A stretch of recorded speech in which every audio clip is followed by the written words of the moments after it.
There's no way you release that guy immediately. It was top of the line, professional job. The only thing I left behind was the weapon with my prints on it. 2 different people would be my thing. 2 different people. One of those individuals is definitely being protected. Candace Owens just explained why she believes the FBI is lying so brazenly about the assassination of Charlie Kirk, why she believes that the FBI narrative regarding the shooting and the shooter is totally off, and why she believes more than one individual was involved in this heinous crime.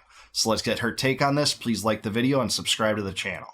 The text messages that were released yesterday in the indictment of Tyler Robinson make perfect sense if you don't think about them at all. Like literally, if you suspend all reason, all rationality, then they can make perfect sense. That's the only way. You just have to stop thinking. You got to get to that point where you're like, are we still talking about Jeffrey Epstein? No, to be fair. Now we are more broadly considering how stupid the feds believe that we are. And the frankly obnoxious messages that someone strung together must clearly be for either our or their own entertainment. So I want to hyper-focus on those. I want to actually hyper-focus on what exactly is wrong with these text messages between Lance and Tyler. Now, first and foremost, the obvious thing, there's no timestamps. Right away, major red flag. Very easy to say, he sent the first message at this time. It's a part of your investigation, right? Everybody is on edge globally wanting to know what happened, and they just remove that. But don't worry, you guys, because like I told you, one of the things that me and Charlie always believed in was that we could work harder. And I got to tell you, these devils are working pretty hard, but we can work harder than them, okay? And I decided to go back and on the basis of what Tyler Robinson allegedly writes to his lover, I decided I could work them into the timeline. I could work out an approximate timeline, at least, for us to look at visually for when they had to have been sent on the basis of what he's saying, right? Well, this was a wise idea, and I agree with her regarding the timestamps. The fact that the FBI provided this transcript of conversations between Tyler and his lover that was in the process of transitioning are interesting. They shed some light, but questions have been raised about them. And the number one way to guarantee that questions would be raised about them is to not include timestamps. So I'm totally with her on that. I haven't heard that the FBI has said we refuse to provide timestamps, but they haven't provided them in the first place. That only invites questions. And, you know, what we're getting is no answer so far. So I hope that happens. But what I will say is the reason why she's so adamant about this is because he makes reference to things. And if he had foreknowledge about those things before they were reported, that would raise serious red flags about his associations with, say, George Zinn, the guy that they apprehended right away. And we've covered on this channel. He says certain things that were not revealed to the public at a certain time. So we're going to do that. I also want to point out the fact that the language, which many people said online, somebody actually left a very funny comment. It's like borderline poetic. He's got commas in there. It's like perfect English. And that's actually a striking contrast compared to what's inscribed on the casings, right? He goes through all of these memes that he's written, and I'm not hip to the lingo. Okay, you got to be real deep internet and hip, but for whatever reason, when he's writing these messages, he's very proper, extremely proper, right? What really wants to make sure he gets the punctuation correct. Anyways, let's just dive right back into the timeline. Let's dive right back into this conversation. And we're at first going to focus on the third message. Before she gets into that, all I'm going to say is that there's plausible reason why you'd have a different kind of style and how you present yourself in different contexts. If I'm memeing, I don't put punctuation in my meme. But if I'm writing a paper, I would put punctuation in my paper. Some people text with it, some people won't. But if she's saying they're falsifying these text messages, that's the thing that he can work with his legal team on throwing the case out on that basis. If the FBI really did release false text messages, that's his get out of jail free card. Beyond that, that's his get out of death penalty free card. If he's found the fact that the FBI has planted this evidence, the defense team's going to have subpoena power too. They're going to have to share these documents in discovery. And the moment that Tyler sees an inconsistency with what he actually said, he can raise that. And that's liable to jeopardize the entire case. So I'm going to be honest. I think that and stylistically and the things that would be abnormal compared to someone's vantage point about Tyler and what he could have or couldn't have said without really knowing him or comparing it to handwriting samples of, his past or things like that, is not really going to provide answers. I do think there are odd things that the FBI is covering up. I just think that this is, likely to be a nothing burger. And don't forget, just to lead up into this, they are telling us that at no time that we're allowed to know on September 10th, after Charlie Kirk was shot, the roommate, that's Lance, received a text message from Robinson, which said, "Drop what you are doing, look under my keyboard." And so Lance, I don't know what he does all day, but he can do that. He knows he's home. And Lance then runs. I'm saying he ran, prances, who knows, and looks, and he sees this note. And to be clear, we're never going to be able to see that note because the feds have since told us that the note was destroyed. But even though he destroyed the note, he took a picture of it. Yeah, that makes sense, because if you're going to destroy something, the best thing to do is to take a picture of it. And the feds saw the picture, but we're not going to be able to see either. Anyways, don't think about it. Yeah, I hope they release that. This is a legitimate concern if they haven't released that picture, by the way, or compared it to handwriting samples of him. That would be appropriate. I have no reason to believe that he didn't write that at this time, but that's something that you want to be forthcoming about. You want it to make sense. Then we find out that Lance, I guess, decided to take a picture and then text Tyler back. And here is where he asks him, Lance says, "Tyler, what? You're joking, right?" Because, the note said, "I had the opportunity to take out Charlie Kirk and I'm going to take it." So Lance is like, "What? You're joking." And Robinson says to him, Tyler says, "I'm still okay, my love, but I am stuck in Orem." That's the town, okay, that UVU is at. "For a little while longer yet." So poetic. A little while longer yet. I'm going to look that up on my phone later. "It shouldn't be long until I can come home, but I got to grab my rifle still. To be honest, I had hoped to keep this secret till I died of old age. I'm sorry to involve you." Now, I want to jump to this next message because it gives us a timeline. He says to him, I assume right away, Lance says, "You weren't the one who did it, right?" And Robinson says, "I am. I'm sorry." And the roommate says, "I thought they caught the person." Okay. And Robinson responds, "No, they grabbed some crazy old dude, then interrogated someone in similar clothing. I had planned to grab my rifle from my drop point shortly after, but most of that side of town got locked down. It's quiet, almost enough to get out, but there's one vehicle lingering." Okay, so I think that it's very appropriate to focus on this. I'm glad Candace is about this fact, about this old dude. We've talked about him in other videos, George Zinn, the guy that proclaimed that he was the shooter and then told authorities after he was apprehended that he was working to help the actual shooter. I've seen no linkage to, link the two together, but that is crazy. And this is why she wants timelines so much. If we have the timestamp next to that statement, we can compare it to any reporting that was said about someone being arrested with similar clothing. I mean, that's a fact that he just throws in there. If that's before that was reported, it would show, potential foreknowledge. That's an important point here. that lets us actually be able to drop that into the timeline pretty simply.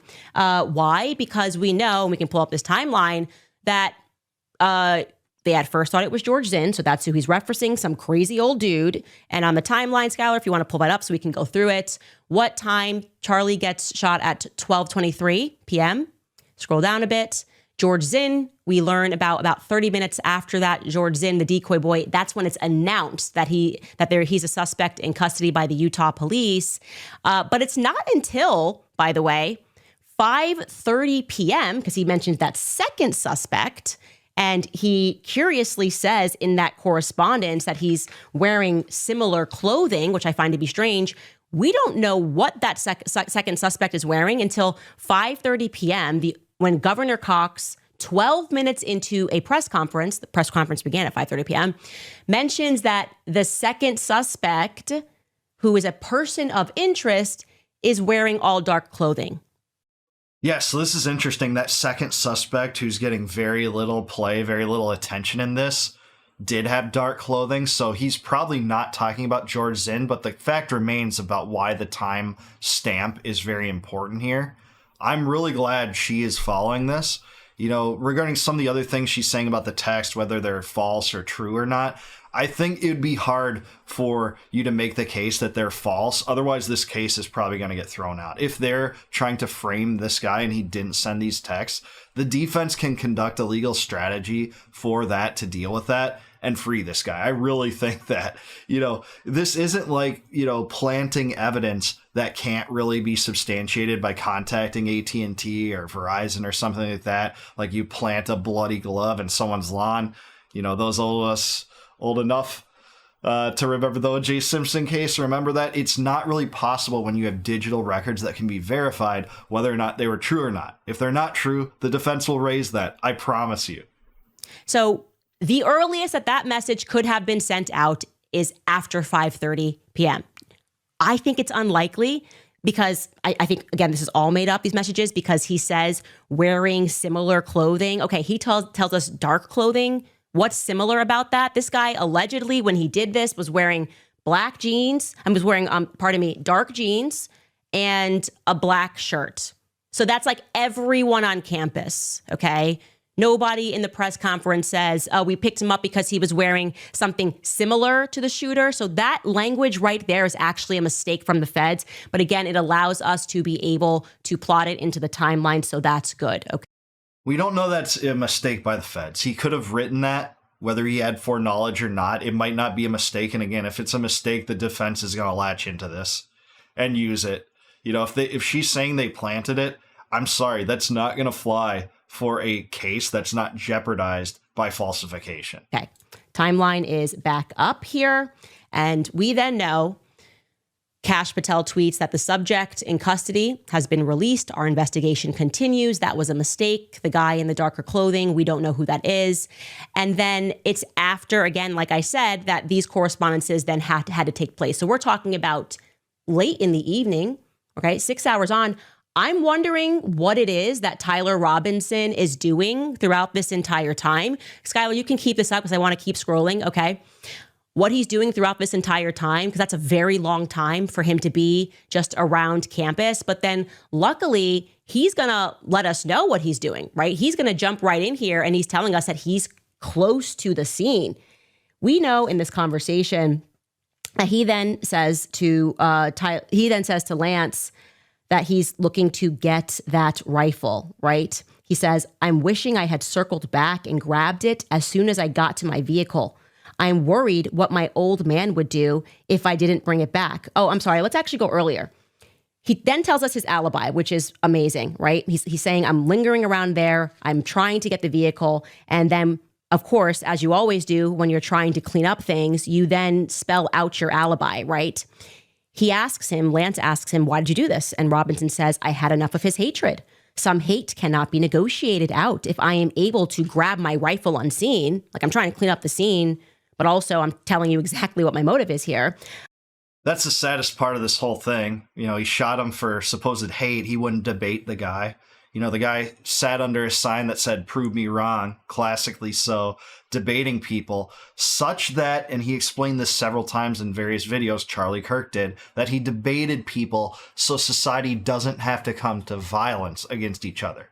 Well, that happened regardless, and that's the saddest part of this entire thing. Not only did they rob him of his life, they robbed two very young children that won't remember him because of this. So just want to interject with that because it's important to know. I will have left no evidence. I'm going to attempt to retrieve it again. Hopefully they have moved on. I haven't seen anything about them finding it. Okay, so we are now late in the evening. He's still hanging around. The roommate then comes and says, how long have you been planning this? He says, a bit over a week, I believe. I can get close to it, still trying to get close to that rifle. So I'm wondering if maybe the feds might drop us some footage, right? We should be able to see some footage. He's got to be idling in his car. You've been speaking about how he has this car. I'm assuming he's not just sitting in the woods or sitting on a sidewalk. This is a quote unquote manhunt. So where is he casually sitting, lingering, loitering? I don't know, but that would be some pretty good footage that they could release if they don't want us all to become a conspiracy theorist, okay? Agreed. If they have that kind of footage, if they have footage, facing where his car happened to be at that time and they've confirmed that and they know the location, Doesn't sound like he's being cooperative with authorities. But if they do have cameras, and apparently there were cameras all around this place, it's possible that none was facing in that direction. Some may be panning. They did have cameras capturing him at other locations, but it's possible that they don't have footage of that. But I haven't heard one way or another on this. If they do have it, I totally agree with Candace. Definitely release it. It was top of the line, professional job. The only thing I left behind was the weapon with my prints on it. Oh my gosh, right? Like that's kind of amazing. Okay.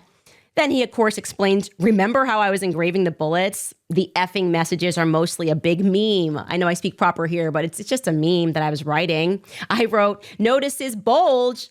On Fox News, I might have a stroke if they say that, right? If I see notice his bulge on Fox News, I might have a stroke. All right, I'm going to have to leave it. Oh, that really effing sucks. It's almost perfect. Okay, so. All right, with the gun, totally agree. I mean, why leave that alone behind? But we know there's many historical examples of criminals doing stupid things in the execution of their crimes, certainly so. It wouldn't be the first case. And it is weird that he said in his text message the thing he was worried most about is his dad because he wouldn't be returning the rifle that he stole. Apparently, it was his grandfather's rifle. And that was his biggest concern at this point. That's very weird, too, no matter who you are. Is it possible that that's the case? Yeah, I tend to agree with this script.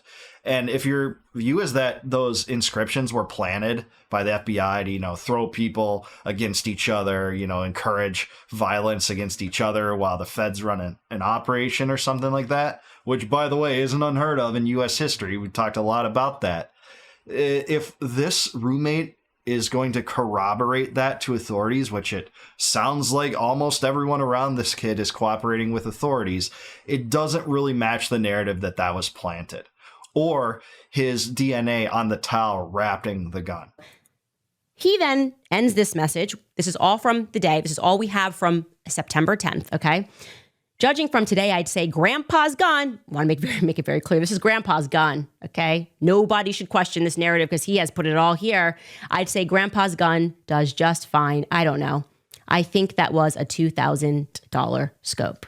Okay, so that ends that exchange. Now, I have a couple of notes here that I put here at the end of day one as we worked in this correspondence, which all had to happen, let's call it 7 p.m. earliest, as I say here. Which I want to be clear, the campus is 3 to 4 hours away from where Tyler and Lance live together. We have a map here to show you that. So he's just loitering until, like I said, earliest. He's signifying around like 7 p.m. that he's still very close to campus. That's a long day. That's a real long day, just waiting to see when you can go in there. And there's a manhunt, and he's chill. He's chill because he's changed his outfit. How do we know he changed his outfit? Because he made it very clear that he dropped the clothes, his shooting clothes, right there. He got changed. He didn't have time to take the rifle that was in the that he put in the towel, but he did have time to change. That totally makes sense. And then for whatever reason, he had to leave the rifle with the prints on it. Okay.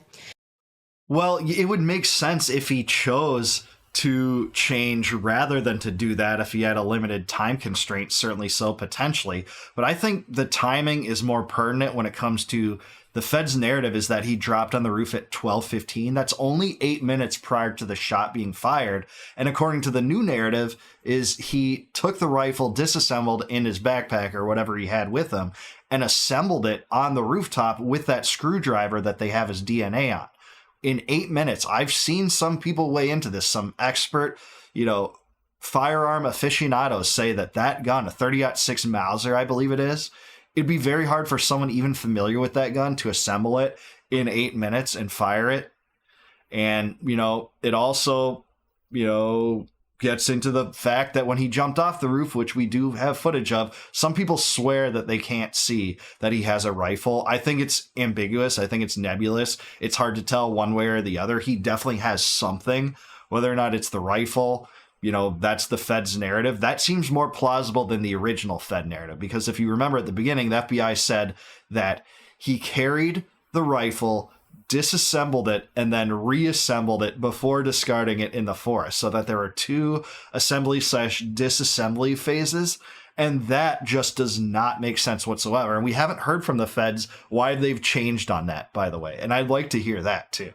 What's interesting about that, though, is like, we should recognize that curiously what they've removed from this indictment, again, relevant to the clothes, was the fact that, and the governor's going to say it, that we are told that he at first enters campus on this day at 8:07 a.m. TMZ shows us the footage, remember, of the man wearing a maroon t-shirt and shorts. That's how this day begins.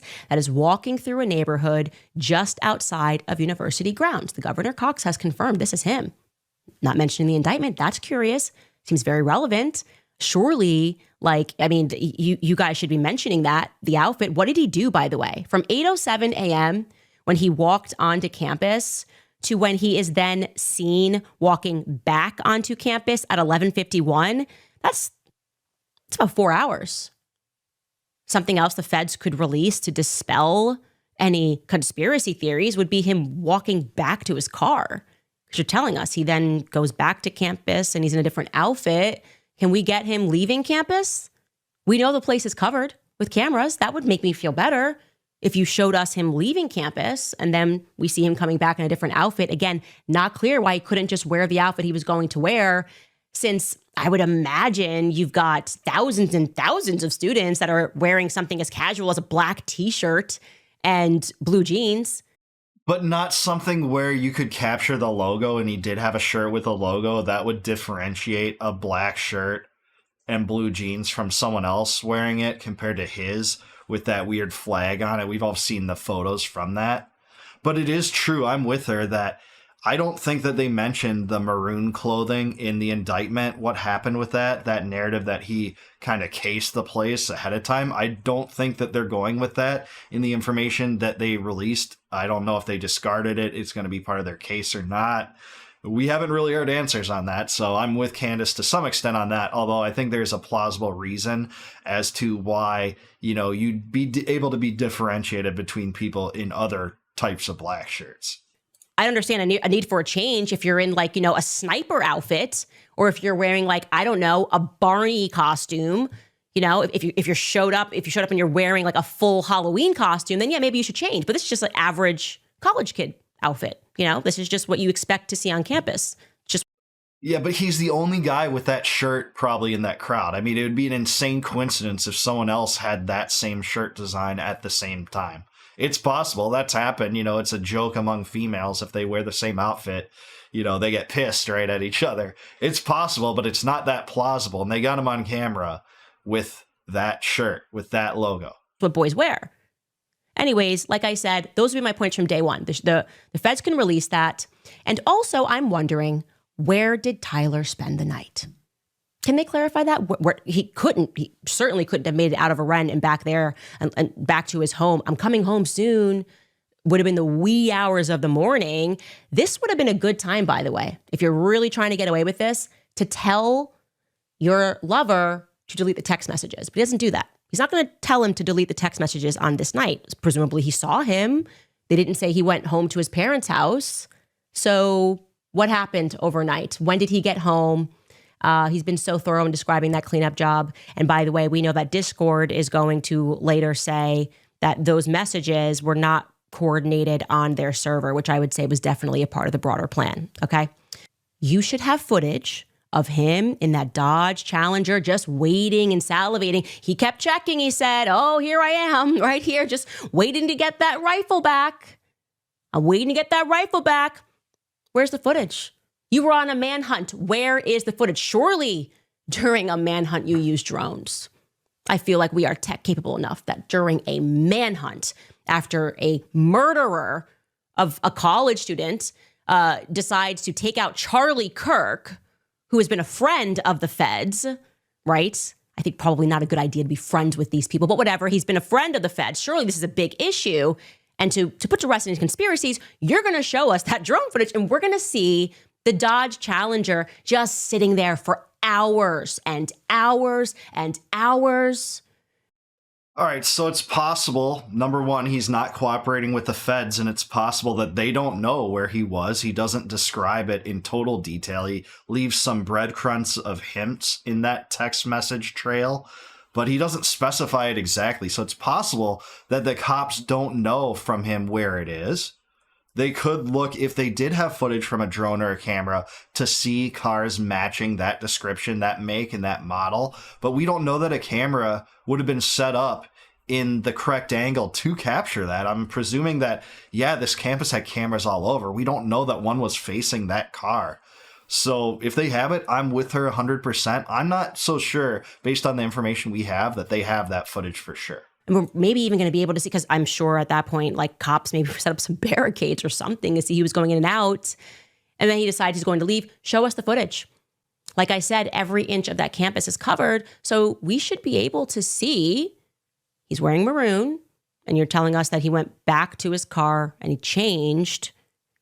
Show us him leaving campus before he returns back to campus around 11:30. Just show us the footage. Yeah, you'd think if they do have the footage of him in the maroon clothing heading toward campus, they'd have it coming back. You know, there were cameras all around, and we have seen the footage of him supposedly going to campus to case it out with the maroon clothing. I think that this is a much more reasonable ask, unless there's some explanation that the footage they captured of him walking along the road that we do see that has been released wasn't recording at that time or something, or he took a different trail back. That's possible, I guess, but, you know, we haven't heard explanations on that. Okay. I'm demanding it. You know why? Because I need to be able to fit things into my timeline, if that's okay with you. So I would discern that we are looking, just vibe again, 2 different people would be my thing. 2 different people. One of those people is definitely, individuals is definitely being protected. And separately, we can definitely make out that for whatever reason, Lance is being protected. There's no way you release that guy, okay? There's no way you release that guy immediately. There's no way that you intentionally purge him out of these messages, okay? The excuse, he's being cooperative, doesn't work. You can be cooperative while you're still being detained. At least 24 hours before you would say, I felt good to clear him as a suspect, especially when you haven't even raided his home yet. They released him instantly and they said, job done. So I would like more information about Lance Twiggs. Okay, I already don't like that mom received a Bachelor of Science from Stanford University in psychology. It seems to be a running theme in these Fed ops that there's always psychology somewhere. But how is that evidence that he didn't do the killing, that his mom had a psychology background and that's involved in Fed operations? Would it be impossible for someone to do that killing then? And with his roommate, you know, we have that trail, and they have to have, you know, probable cause to arrest this guy and hold him, unless he's being totally willing. He was cooperative, and apparently the feds got what they wanted out of him and released him. Now, could he hold more clues? Could he have been involved? Sure, but unless they have evidence suggesting that he was involved, they can't really charge him. They can't really hold him, especially if he has legal representation. And these messages seem to indicate that he was very surprised that his friend had done this. I shouldn't say friend, his lover, not really knowing, and, you know, being extremely surprised when his, you know, lover had told him the truth about what he had done. So I don't know. I don't think you can leap to that conclusion that there had to be 2 people involved. But I think the George Zinn thing is really fishy. If there were 2 people involved, it seems much more likely that George Zinn was, for saying that he was helping the perpetrator get out of the crime. And then he pointed to police to his phone, check my phone. They found child porn there. He got a charge for that. And I think he got a charge for obstructing justice. But that is way more weird than what I see out of Briggs. Just my sentiments here. In the family, and I want to be very clear, I'm not saying his mom has anything to do with anything, but I am saying that I feel this kid, for some reason, some unknown reason, is being protected. And I'm not the only one. His family feels that way. Okay? His family thinks it's odd. Like I said yesterday, I spoke to them today. I spoke to them yesterday. They think it's odd that the feds moved on from him so quickly and that the feds were being dishonest, and they felt about everything when they first came out with information. So why are we all feeling that way? We absolutely need to get to the bottom of it. Well, I'm all for it, and I'm seeing some holes in the FBI narrative, some things that aren't easily explained to me. It's the gun assembly in 8 minutes and then taking that shot on the roof. in a very constrained time. I'm not a firearm aficionado with this rifle. I do shoot. You guys see me wearing the Ruger hat a lot. But I don't have this rifle. I don't know what it's like to assemble or disassemble it, or whether it'd be reasonable to say that a guy like this that, had this firearm would have been able to do it and take the shot successfully. That's interesting to me, as is the George Zinn thing. I think those are the two things that warrant more attention, and not necessarily the text messages that, if fabricated, would destroy the state's case against this kid and likely get it thrown out. But that's where we are here. I think I referred to his lover as Briggs. It's actually Twig, Lance Twig. So apologies for that. I think that was my mistake. But hey, what I want to say about this is, despite my differences in opinion with Candace on this in some regards and some of these topics, I really appreciate her thirst for the truth here. Her sincere desire to get to the bottom of the death of her close friend, Charlie Kirk. I think it's admirable. We need to ask questions when the FBI is, untransparent about certain elements of this thing, and, not releasing footage of him on the stairwell. That is not releasing timestamps is the most egregious to me. I'm totally with her on that. I just don't see reason to doubt the text messages unless he or someone close to him are saying that there's problems there. But that's where we're at here. I know a lot of people in the comments section are going to say, obvious patsy, he didn't do it, he definitely didn't take the shot. And a lot of those people won't suggest an alternative shooter. They won't point us in a different direction, by the way. And, they'll say, he's not saying he's a patsy because he feels threatened. Well, guess what? He's facing the death penalty right now. He's being threatened by the state. And, to say that he feels threatened so he can't tell the truth, it's the opposite of what people say about Lee Harvey Oswald. He was a patsy because he said he was a patsy. He said he didn't shoot Kennedy, so that's why he was a patsy. And by the way, I have no reason to doubt a lot of the theories involving the CIA in the JFK assassination. Robert F. Kennedy Jr. thinks that. We know that the CIA surveilled Oswald in many cases, including on a trip to Mexico where he reached out to Soviet liaisons. And we know that they didn't provide that to the Warren Commission. But at least there we had linkage. And yeah, it took some time to get that. But I don't know about jumping into this narrative that he's an obvious patsy. I have no reason to see that he wasn't involved in this. And if you are so hell-bent on believing he wasn't, provide us an alternative narrative. Who was involved? And, hey, I think that there's holes in this FBI story, certainly so. And I've noted them in this program. But if you're going to be so dead set on an alternative narrative, present the facts. Don't just say it can't be this kid, even though he's clearly admitting it in text messages that, if falsified, would throw this out and get this guy released. And hey, maybe that'll happen. Maybe that'll happen, but if you're going to say that there's no reasonable explanation about any other scenario, it's on you to demonstrate that. And I haven't seen that. I haven't seen any linkages between him and someone else committing this crime. Will we get that day 4 or 5 or whatever it is? We likely won't, but that just means that it's wise to be more skeptical about any narrative in any direction. And that's, I think, the safest position here. But I do want to hear what you guys have to say. Let me know down below. Am I off on this? Is Candace Owens right? Are the text messages falsified? And if you do think that, how will this case not be thrown out against this kid? Let me know down below. Please also like the video, subscribe to the channel, subscribe to Candace Owens, and please consider joining my YouTube as a member. By clicking the join button below, you can get access to all of my videos before they go live to the general public on YouTube. And until I see you guys next time, no more war, no more debt, no more inflation, and no more empire. Peace out, guys. Catch you in the next one.